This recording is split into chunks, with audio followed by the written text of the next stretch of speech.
Votre gros plan aujourd'hui sur le secteur immobilier, on annonce un ralentissement du marché immobilier avec la hausse des taux, voire une baisse des prix. Qu'en est-il concrètement? Quelles sont aussi les perspectives pour 2023?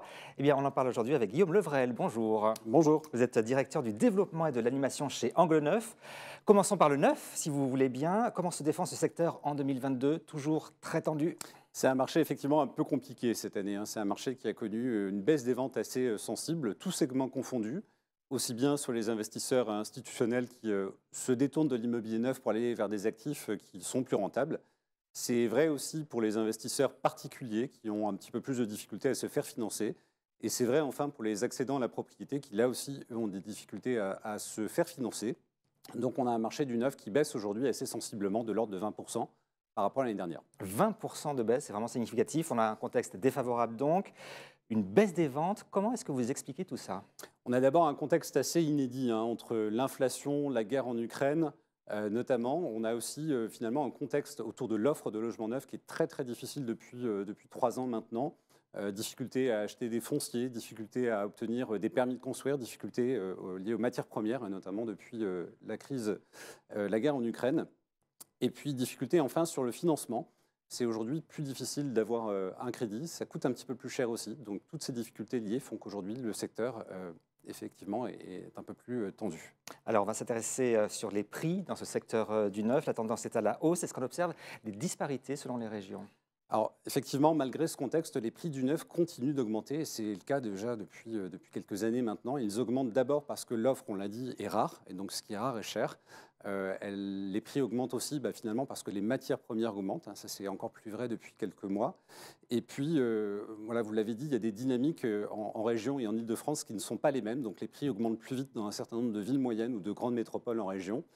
Tout simplement parce que c'est là, finalement, que se passent les choses, notamment en termes d'emploi. On va passer à l'ancien maintenant. On note un ralentissement. Ce n'est pas la même chose que le neuf, mais un ralentissement quand même.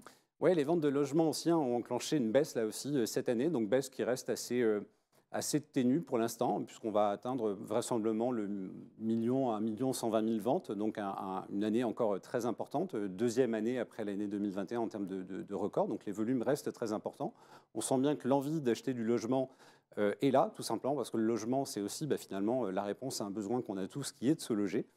La hausse des prix va continuer, elle se poursuit effectivement sur 2022, mais à des rythmes un petit peu plus bas qu'auparavant. Alors, on va s'intéresser à l'année 2023 qui s'ouvre. Quelles sont les perspectives pour les mois à venir dans l'ancien, pour commencer? Alors sur l'ancien, on fera attention aux passoires énergétiques. Parce que là, on sait effectivement qu'on a un vrai sujet autour de ces logements dont le nombre de mises en vente va augmenter, tout simplement parce que ces logements vont sortir du parc locatif, donc ça aura un impact sur les prix. Et donc on verra très certainement une correction des prix dans un certain nombre de grandes villes, correction qui risque de s'étaler probablement tout au long de l'année 2023.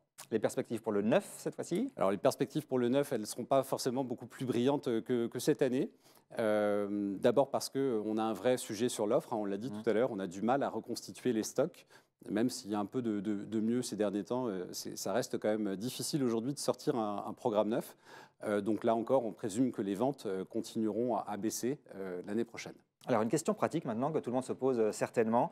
Faut-il attendre une baisse des prix maintenant pour investir? Je répondrai par plusieurs réponses finalement. D'abord, l'immobilier, on l'a dit tout à l'heure, c'est une réponse finalement à un besoin qu'on a tous qui est de se loger. Or, aujourd'hui, on sait qu'on n'a pas suffisamment de logements. On l'a dit aussi rapidement, on a un certain nombre de logements anciens, des passoires énergétiques, qui vont sortir du parc locatif. Et ces logements-là, on n'arrive pas finalement à en construire de nouveau sur le marché du neuf. Donc, on sait aujourd'hui qu'on a une offre qui est structurellement déficitaire et ça ne va pas aller en s'arrangeant. Donc, il y a aujourd'hui, finalement, une bonne raison d'investir dans l'immobilier, c'est que ça permet de se constituer un patrimoine qui répond à un besoin et un patrimoine qui va bien se valoriser. Ensuite, on a la question des taux. Les taux aujourd'hui, vous l'avez dit tout à l'heure, ils augmentent progressivement. On sait qu'aujourd'hui, ça coûte moins cher d'emprunter que si on le fait dans 6 mois. Donc, il vaut mieux le faire maintenant que dans 6 mois. Enfin, l'immobilier, c'est, dans le contexte qu'on connaît, un actif qui protège son patrimoine de l'inflation. Les revenus qu'on tire de l'immobilier sont indexés sur l'inflation. Donc de ce principe-là, c'est un bon moment pour le faire. Eh bien, merci beaucoup Guillaume Levrel de Angle 9 pour cet éclairage très instructif. Merci à vous.